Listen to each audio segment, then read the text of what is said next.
Hello friends, स्वागत है हमारे यूट्यूब चैनल पे। इस वीडियो में देखेंगे यूटेरिया पब्लिकेशन का बिहार दरोगा मुख्य परीक्षा के लिए प्रैक्टिस सेट नंबर 3। अगर ये वीडियो पसंद आता है तो लाइक करिएगा, कमेंट करके जरूर बताइएगा। अगर आपकी इच्छा है तो सब्सक्राइब करना चाहें तो कर लीजिएगा। फिलहाल इसे मैं स्टार्ट कर रही हूँ। फर्स्ट नंबर क्वेश्चन देखेंगे। जब उसने राजत्व प्राप्त किया तो वह सरिया के नियमों और आदेशों से पूर्णतः स्वतंत्र था। वर्णी ने यह कथन किसके लिए कहा? जब उसने राजत्व प्राप्त किया तो वह सरिया के नियमों और आदेशों से पूर्णतः स्वतंत्र था। वर्णी ने यह कथन किसके लिए कहा? इसका राइट आंसर हो जाएगा option number C, Alauddin Khilji. यहाँ पे बात हो रही है दिल्ली सल्तनत का संस्थापक कौन था? यह था कुतुबुद्दीन ऐबक। वास्तविक संस्थापक था इल्तुतमिश। इल्तुतमिश ने इक्तादारी व्यवस्था को प्रारंभ किया था। इसके साथ ही तुर्गान ए चहलगान की स्थापना की थी। समाप्त किसने किया था? बलबन ने। बलबन ने दीवान ए अर्ज की स्थापना की थी। दीवान ए अर्ज जो कि सैन्य विभाग से संबंधित है। दीवान ए अर्ज दीवान ए कोही जो कि कृषि विभाग से संबंधित है, मोहम्मद बिन तुगलक ने स्थापना किया था। ये विभाग का नाम है। यहाँ पे भी ध्यान रखेंगे 1206 से लेकर के 1290 1206 से लेकर के 1290 तक जो शासनकाल रहा है यह गुलाम वंश का रहा है, जिसे दास वंश, मामूलक वंश के नाम से जानते हैं। 1290 से लेकर के 1320 तक शासनकाल रहा है खिलजी वंश का। सबसे छोटा काल जो है यह खिलजी वंश का ही है। 1320 से लेकर के 1414 तक रहा है शासनकाल तुगलक वंश का। सबसे लंबा कार्यकाल जो है यह किसका है? यह तुगलक वंश का है। उसके बाद 1414 से लेकर के 1451 तक शासनकाल किसका रहा है? तो सैयद वंश का। सैयद वंश के बाद 1451 से लेकर के 1526 यह लोधी वंश का शासनकाल रहा है।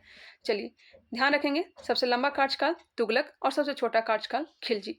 नेक्स्ट है, निम्नलिखित नामों को कालक्रम में व्यवस्थित करें व नीचे दिए गए कूट से सही उत्तर प्राप्त करें। ध्यान देंगे यहाँ पे ऑप्शन के अकॉर्डिंग चल लेते हैं। मोहम्मद गजनवी 1000 से लेकर के 1027 के बीच टोटल 17 बार आक्रमण किया था। कितने बार? 17 बार आक्रमण किया था। मोस्ट इंपॉर्टेंट हो जाता है 1025 सोमनाथ मंदिर पर इसने आक्रमण किया था।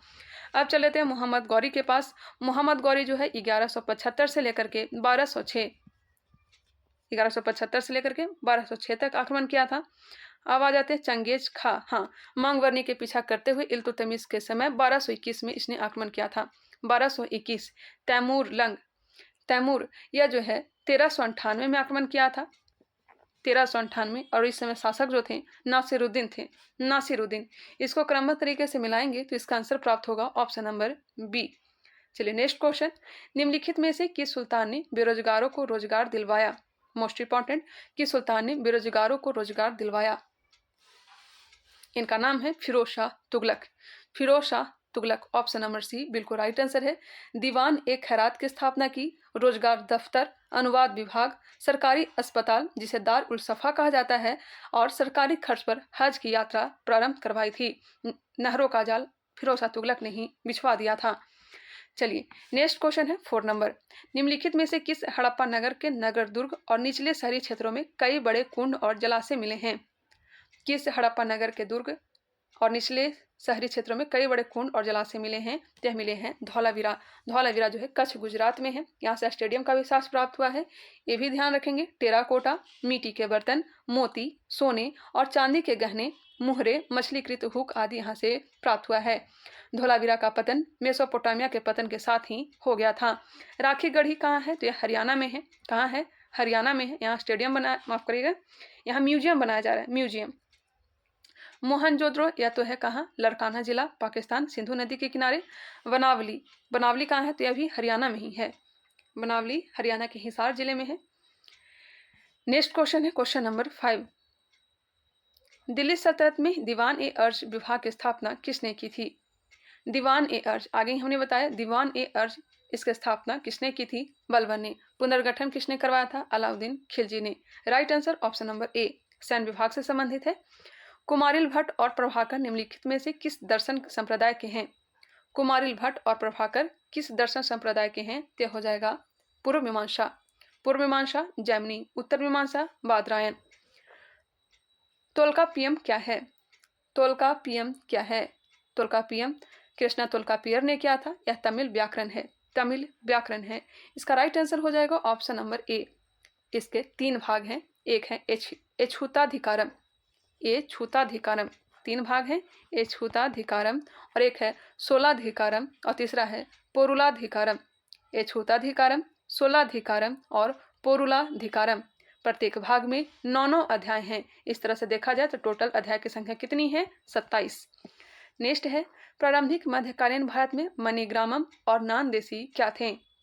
प्रारंभिक मध्यकालीन भारत में मणिग्रामम और नानदेशी क्या थे? आंसर दिया गया सी, भारतीय व्यापारियों के संघ या गिल्ड। भारतीय व्यापारियों के संघ या गिल्ड। प्राचीन मध्यकालीन भारत में मणिग्रामम और नानदेशी क्या है? तो भारतीय व्यापारियों के संघ, जिसे गिल्ड कहते हैं। चलिए क्वेश्चन नंबर है 9। किसने दिल्ली सल्तनत काल में डाक व्यवस्था का विस्तृत विवरण दिया? डाक व्यवस्था का विस्तृत विवरण किसने दिया है? तो इब्न बतूता। कहाँ का रहने वाला था? मोरक्को का रहने वाला था। किसके दरबार में आया था? तो मोहम्मद बिन तुगलक के दरबार में आया था। और इसकी पुस्तक का नाम है क्या? तो रेहला। क्या है? रेहला। 1333 में दिल्ली का काजी मोहम्मद बिन तुगलक ने इसे नियुक्त किया था। Question number 10। असहयोग आंदोलन के दौरान विदेशी वस्त्रों के लिए जलाए जाने पर किसने महात्मा गांधी को लिखा कि यह निष्ठुर बर्बादी है? बीपीएससी का यह पूछा गया प्रश्न है।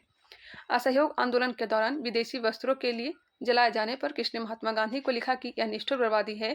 क्या हो जाएगा? रविंद्रनाथ टैगोर। बिल्कुल राइट आंसर है रविंद्रनाथ टैगोर। 1919 अमृतसर अधिवेशन अध्यक्षता मोतीलाल नेहरू ने किया था। महामना मदन मोहन मालवीय को कहा जाता है। निम्नलिखित में से कौन सा हैदराबाद के स्वतंत्र राज का संस्थापक था? हैदराबाद के स्वतंत्र राज का संस्थापक कौन था? मोहम्मद सारंगीला के समय हैदराबाद का स्थापना किया गया था। निजामुल मुल्क या फिर चिनकिलीज खां। आंसर हो जाएगा डी, चिनकिलीज खां। शंकर खेड़ा का जब युद्ध हुआ था 1724 ईस्वी में, मुगल गवर्नर मुबारिज खां जब मारे गए थे, उसके बाद ही चिनकिलीज खां ने हैदराबाद को स्वतंत्र राज्य की स्थापना किया था। मुबारिज खां। सबसे अधिक निर्णायक युद्ध जिसने अंग्रेजों को भारत में प्रभुत्व को स्थापित किया। निर्णायक युद्ध की बात हो रही है तो यह हो जाएगा बक्सर का युद्ध। और कब लड़ा गया था? 22 अक्टूबर 1764 को। 23 जून 1757 को प्लासी का युद्ध। पानीपत का 3 युद्ध हुआ है। एक हुआ है 1526 प्रथम युद्ध, दूसरा हुआ 1556 द्वितीय, और तीसरा हुआ 1761। वांडीवास का युद्ध यह हुआ है 1760 में, और अंग्रेजों ने फ्रांसीसियों को पराजित किया था। वेदरा का युद्ध 1759 में हुआ था और अंग्रेजों ने डचों को पराजित किया था। चलिए नेक्स्ट क्वेश्चन 30 नंबर। हम्पी के भग्नावशेषों को निम्नलिखित में से ईस्ट इंडिया कंपनी के किस ब्रिटिश अधिकारी द्वारा प्रकाश में लाया गया था? बताएंगे।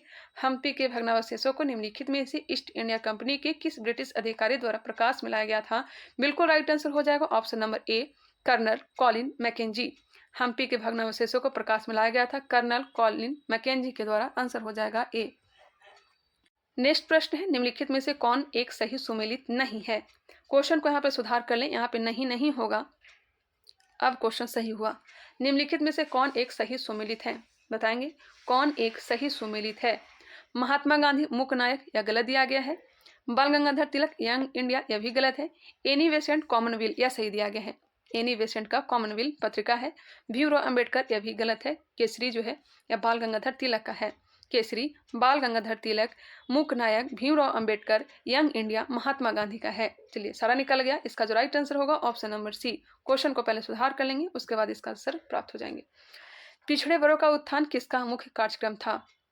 पिछड़े वर्गों का उत्थान किसका मुख्य कार्यक्रम था? आंसर हो जाएगा बी, सत्य शोधक समाज।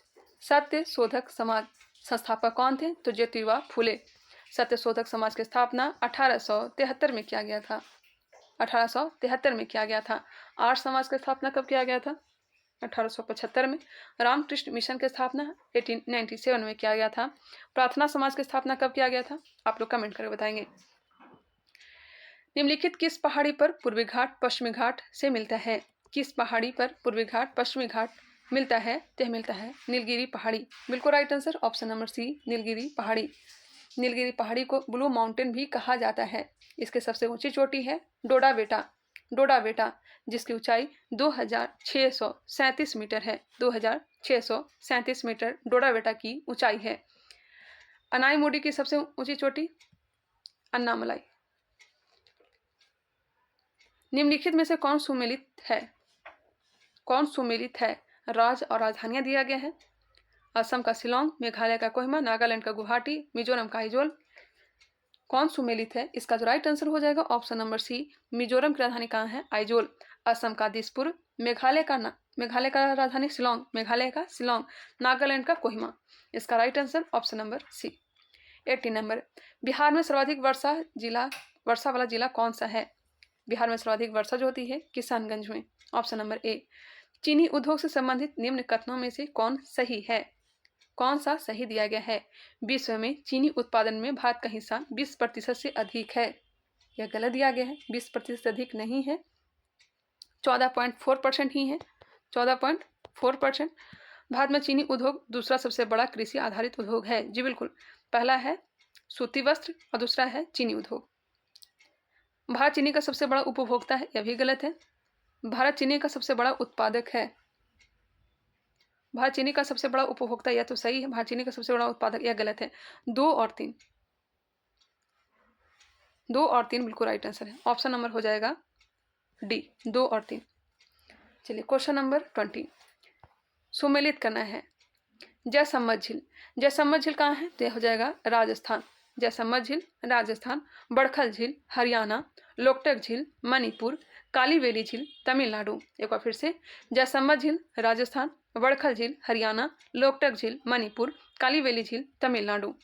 1 2 3 4। स्वर्णिम चतुर्भुज राजमार्ग भारत के किन शहरों को आपस में जोड़ता है? स्वर्णिम चतुर्भुज राजमार्ग भारत के किन शहरों को जोड़ता है? दिल्ली, कोलकाता, चेन्नई, मुंबई। दिल्ली, कोलकाता, चेन्नई, मुंबई। बिल्कुल राइट आंसर ऑप्शन नंबर ए। कोलकाता, चेन्नई, मुंबई को जोड़ने वाली 6 लेन वाली सड़क परियोजना है। कोलकाता, चेन्नई, मुंबई को जोड़ने वाली 6 लेन वाली सड़क परियोजना है। अंतर्राष्ट्रीय उष्णकटिबंधीय काष्ठ संगठन का मुख्यालय कहाँ है?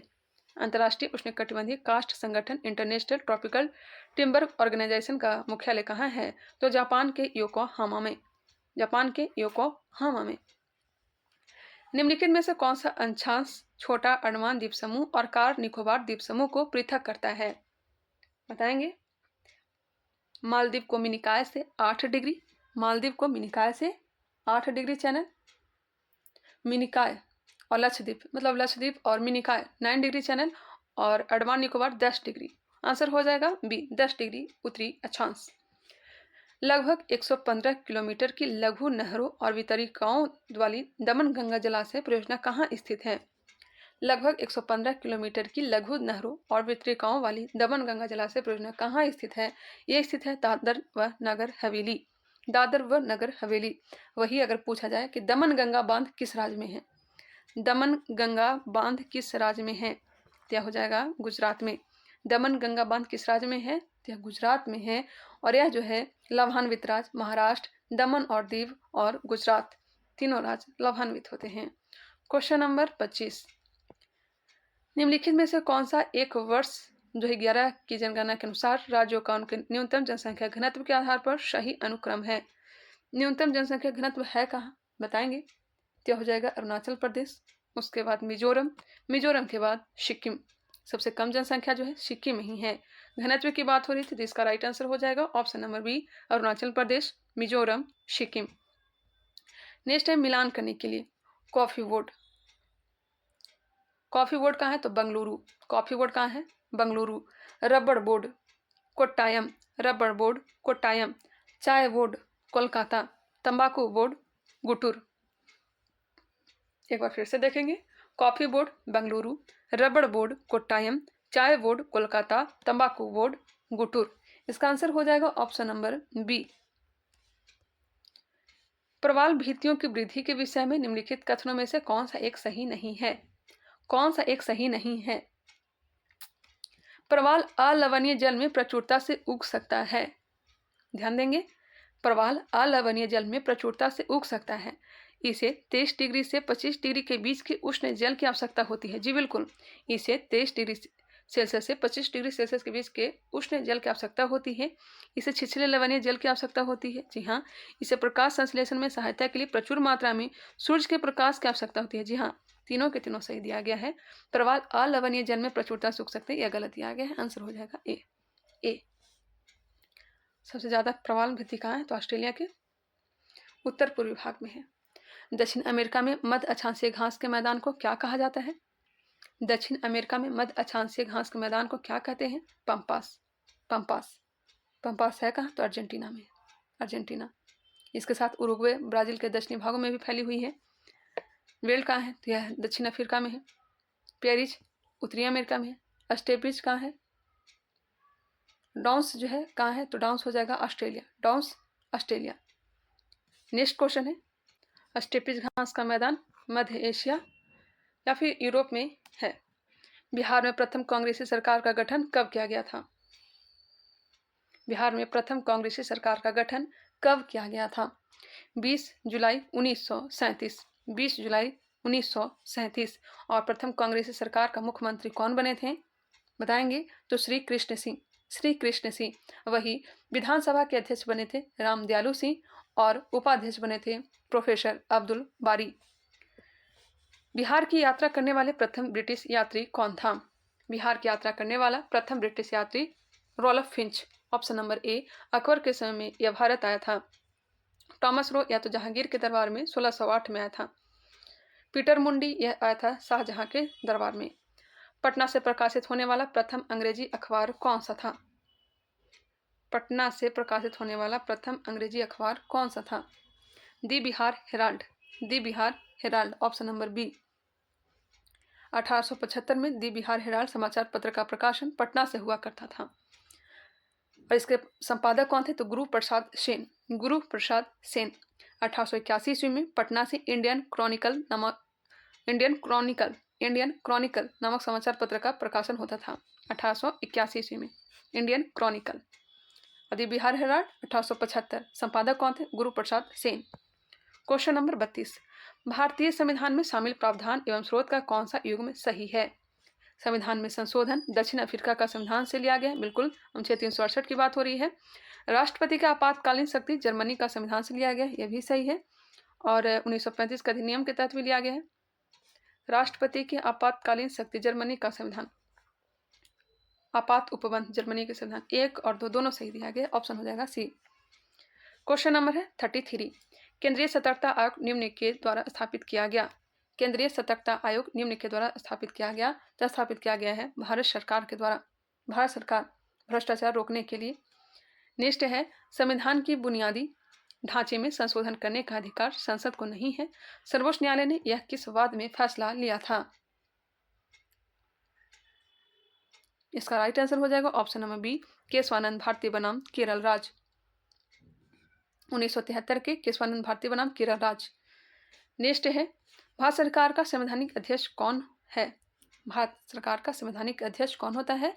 राष्ट्रपति, राष्ट्रपति। पंचायती राज संस्थाओं में महिलाओं के लिए आरक्षित स्थानों के संदर्भ में निम्नलिखित में से कौन सा कथन सही दिया गया है? यहाँ पे देखेंगे, इसका प्रावधान संविधान के अनुच्छेद 343D(3) में किया गया है। यह आरक्षण अनुच्छेद 334 में निर्दिष्ट अवधि की समाप्ति पर प्रभावी नहीं रहेगी।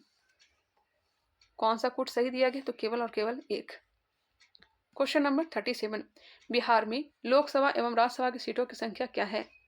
लोकसभा की सीट है 40 और राज्यसभा की सीट कितना है? तो हो जाएगा 16। ऑप्शन नंबर ए। और वही विधानसभा सदस्यों की सीट कितना है? विधानसभा में 243 और विधान परिषद में सीट कितना है? 75। नेक्स्ट है, राज्यों में लोक शिकायत और भ्रष्टाचार शिकायतों पर कार्यवाही करता है। राज्यों में लोक शिकायत और भ्रष्टाचार शिकायतों पर कार्यवाही करता है लोकायुक्त। लोकायुक्त का गठन सन 1971 में महाराष्ट्र में हुआ था। अधिनियम सबसे पहले ओडिशा में लाया गया था। लोकायुक्त अधिनियम 1970 में ओडिशा में लाया गया था। 42वां संविधान संशोधन के द्वारा संविधान के किस अनुच्छेद में मौलिक कर्तव्य को जोड़ा गया? मौलिक कर्तव्य अनुच्छेद 51 के क और भाग 4 के क। कई बार मैं बताई भी हूँ। कहाँ से लिया गया? तो सोवियत संघ से लिया गया है। बच्चों की निःशुल्क और अनिवार्य शिक्षा का अधिकार अधिनियम लागू और संचालित हुआ। 66वां संविधान संशोधन 2002 के तहत 11वां मूल कर्तव्य को जोड़ा गया था, जो कि शिक्षा से संबंधित है, और यह लागू हुआ था 2010 में। 2010 में। ऑप्शन नंबर डी बिल्कुल राइट आंसर। भारत में संघीय व्यवस्था किस देश से अपनाया गया है? भारत में संघीय व्यवस्था किस देश से अपनाया गया है? कनाडा से। इनमें से कौन अणुचुंबकीय पदार्थ है? अणुचुंबकीय पदार्थ कौन सा है? यह हो जाएगा aluminium, sodium, platinum, oxygen. Aluminium, sodium, platinum, oxygen. Aluminium, sodium, platinum, oxygen. Answer हो जाएगा ऑप्शन के अकॉर्डिंग डी। अनुचुंबकीय पदार्थ वे पदार्थ होते हैं जो चुंबकीय क्षेत्र में रखे जाने पर क्षेत्र की दिशा में मामूली रूप से चुंबकीय हो जाते हैं। इसका एग्जाम्पल मोस्ट इंपॉर्टेंट है, ये ध्यान रखिएगा, aluminium, sodium, platinum, oxygen. Anthrax रोग किसके कारण होता है? एंथ्रेक्स रोग जो होता है यह जीवाणु के द्वारा होता है। यह त्वचा एवं फेफड़ों को प्रभावित करता है। आंसर हो जाएगा बी। प्रकाश का तरंग सिद्धांत किसने दिया था? तरंग सिद्धांत दिया था हाइगेंस ने। कणीय सिद्धांत किसने दिया था? तो न्यूटन ने। इसका आंसर हो जाएगा ऑप्शन नंबर सी। कणिका सिद्धांत किसने दिया था? न्यूटन ने। कार्ल लिनियस को किस रूप में जाना जाता है? कार्ल लिनियस को किस रूप में जाना जाता है? इन्हें जाना जाता है फादर ऑफ टैक्सोनॉमी के रूप में। Father of taxonomy. CO2 में निम्न में से किस प्रकार का प्रसंस्करण पाया जाता है? CO2 कार्बन डाइऑक्साइड में किस प्रकार का प्रसंस्करण पाया जाता है? SP। स्थिर अनुपात का नियम किस वैज्ञानिक ने दिया था? स्थिर अनुपात का नियम किस वैज्ञानिक ने दिया था? Joseph Proust. वैश्विक तापमान के लिए उत्तरदायी गैस है कार्बन डाइऑक्साइड तथा मीथेन। वैश्विक तापमान के उत्तरदायी गैस कौन सा है? तो कार्बन डाइऑक्साइड और मीथेन। भारी जल के नामकरण का आधार क्या है? ऑप्शन यहाँ पे आप लोग देख लें। भारी जल के नामकरण का आधार क्या है? यह प्रोटियम के साथ माफ करेंगे, या प्रोटियम के स्थान पर ड्यूटेरियम का उपयोग किया जाता है जो हाइड्रोजन का अपेक्षाकृत भारी समस्थानिक है। Answer B. Question number 50। वृद्धिरोधक पादप हार्मोन है?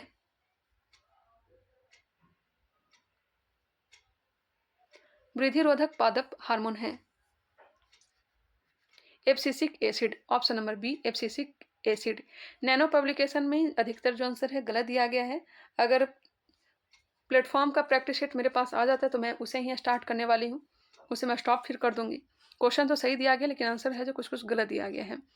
दाब के बढ़ने से ध्वनि की चाल, दाब के बढ़ने से ध्वनि की चाल अपरिवर्तित रहती है। और इसका PDF जो है टेलीग्राम चैनल पे आप लोग को मिल जाएंगे। सारे PDF मैंने डाल दिया है, वहाँ से आप लोग एक बार चेक कर लेंगे। नैनो का भी मैं डाल दी हूँ और यूटेरिया का 1 प्रैक्टिस डाल दी हूँ। 2 और 3 रह गया है, वो भी मैं जल्दी डाल दूंगी। टेकोफिरॉल किस विटामिन का रासायनिक नाम है?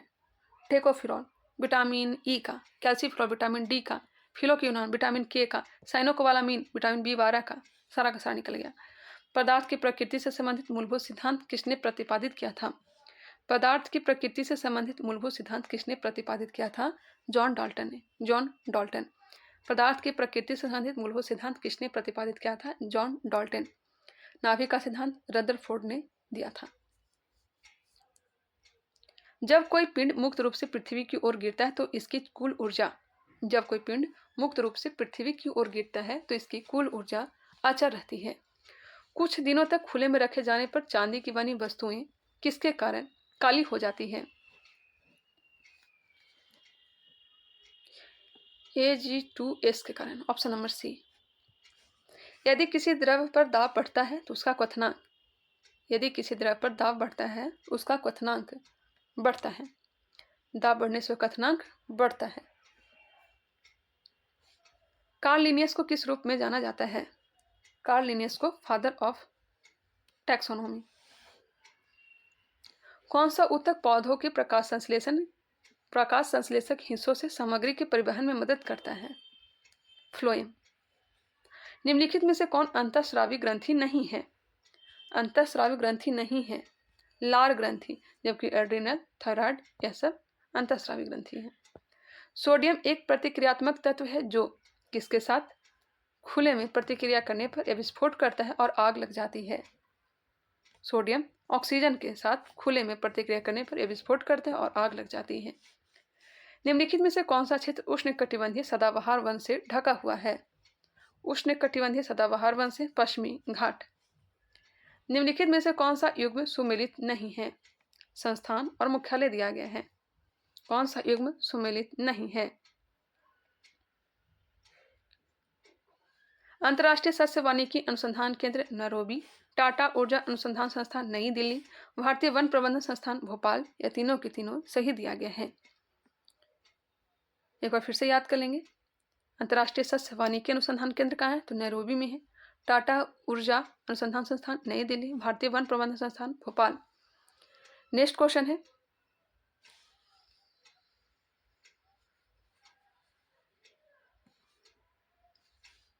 पत्तियों में एक हरा वर्णक होता है जो कहलाता है,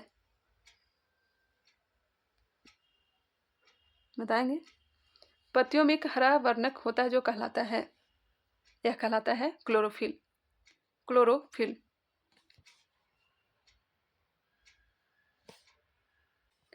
नेक्स्ट है, अम्ल वर्षा किनके द्वारा होने वाले पर्यावरण प्रदूषण के कारण होती है?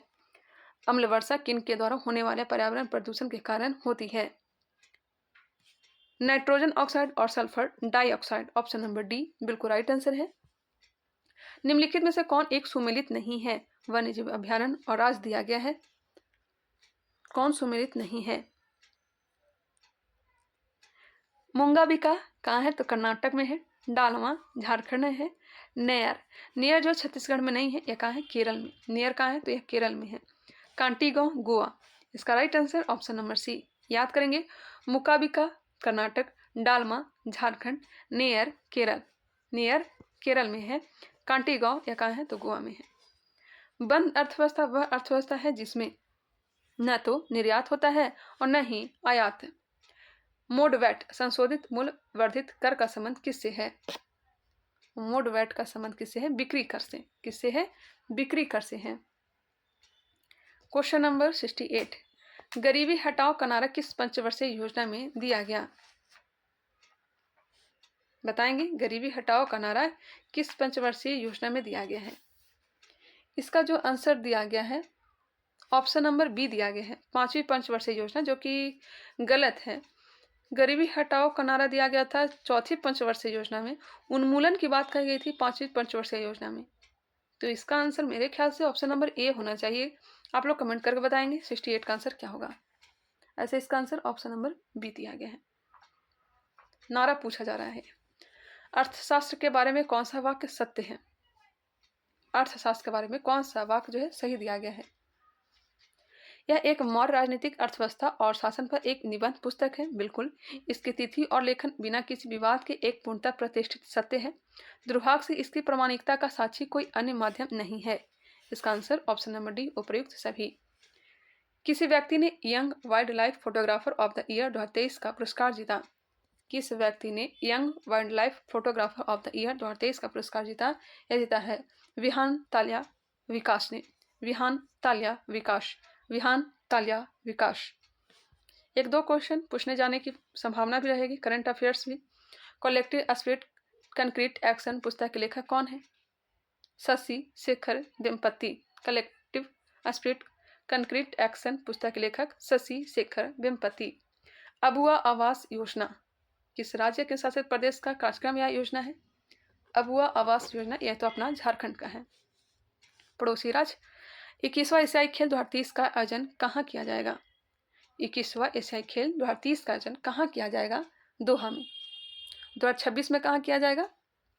नागोया जापान में। 2030 में दोहा कतर में किया जाएगा। दोहा कतर में। और 2034 में रियाद सऊदी अरब में। इसका right answer option number C. Next है, G7 शिखर सम्मेलन 2024 का आयोजन कहाँ किया जाएगा? G7 शिखर सम्मेलन का आयोजन कहाँ किया जाएगा? इटली में। इटली में। नेक्स्ट है, वैश्विक शांति सूचकांक किसके द्वारा जारी किया जाता है? वैश्विक शांति सूचकांक किसके द्वारा जारी किया जाता है? इसका आंसर हो जाएगा ऑप्शन नंबर डी, इनमें से कोई नहीं। वैश्विक शांति सूचकांक institute for economics and peace के द्वारा जारी किया जाता है। ग्लोबल जेंडर गैप विश्व आर्थिक मंच। भ्रष्टाचार बोध सूचकांक ट्रांसपेरेंसी इंटरनेशनल। लॉजिस्टिक प्रदर्शन सूचकांक विश्व बैंक के द्वारा जारी किया गया। यह भी ध्यान रखिएगा, 24वां SCO शिखर सम्मेलन कहाँ किया जाएगा? 2024 में कजाकिस्तान में। 2024 में SCO का बैठक कहाँ होगा? कजाकिस्तान। नेक्स्ट आता है 16वां ब्रिक्स शिखर सम्मेलन 2024 कहाँ होगा? ब्रिक्स रूस में। G20 शिखर सम्मेलन 2024 ब्राजील में। वैश्विक शांति सूचकांक ये तो हो ही गया। हाल ही में मुख्य सूचना आयुक्त के रूप में किसे नियुक्त किया गया है? मुख्य सूचना आयुक्त हीरालाल शामरिया। मुख्य सूचना आयुक्त हीरालाल शामरिया। भारतीय मूल के किस लेखिका को 2023 के ब्रिटिश अकादमी पुस्तक पुरस्कार प्रदान किया गया है? ब्रिटिश अकादमी पुस्तक पुरस्कार किसे? नंदिनी दास को। हाल ही में कोलिश डिस्कवरी में वर्ड ऑफ द ईयर 2023 किसे चुना गया है? कोलिश डिक्शनरी में वर्ड ऑफ द ईयर 2023 किसे चुना गया है? यह चुना गया एआई को। इनमें से कौन सा सही सुमेलित नहीं है? Option number B, operation Ajay जो भारत एवं इजराइल, ऑपरेशन करुणा भारत एवं Myanmar, operation Garud CBI Bharat एवं सूडान। यह गलत दिया गया है। नेक्स्ट क्वेश्चन है, कावेरी होना चाहिए था। भारत सरकार ने कब तक सेमीकंडक्टर रिसर्च सेंटर की स्थापना का लक्ष्य रखा है? 2024 तक। भारत सरकार ने कब तक सेमीकंडक्टर रिसर्च सेंटर की स्थापना का लक्ष्य रखा है? 2024। अब यहाँ से मैथ और रीजनिंग का प्रश्न है, मैं आंसर टिक कर देती हूँ, मिला लीजिएगा। इसका पीडीएफ भी है, टेलीग्राम चैनल में अपलोड कर दूंगी। थोड़ा सा टाइम लगेगा, बस पीडीएफ सारे के सारे मैं अपलोड कर ही वाली हूँ।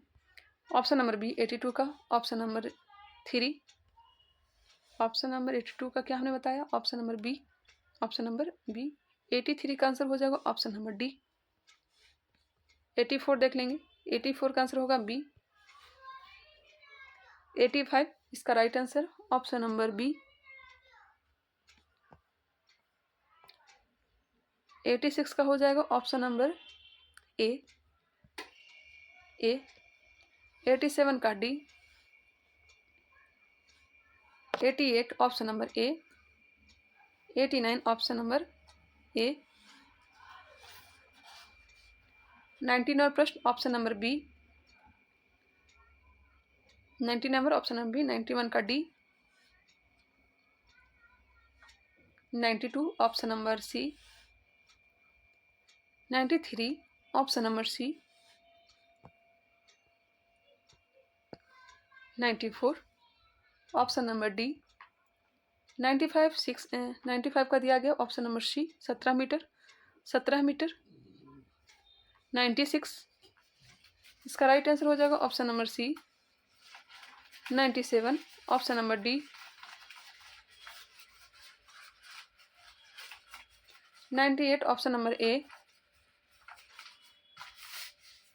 99 ऑप्शन नंबर सी। और लास्ट प्रश्न आज की वीडियो को ऑप्शन नंबर सी। अगर ये वीडियो पसंद आया तो लाइक करिएगा, कमेंट करके जरूर बताइएगा। मिलते हैं नेक्स्ट वीडियो में, तब तक के लिए धन्यवाद।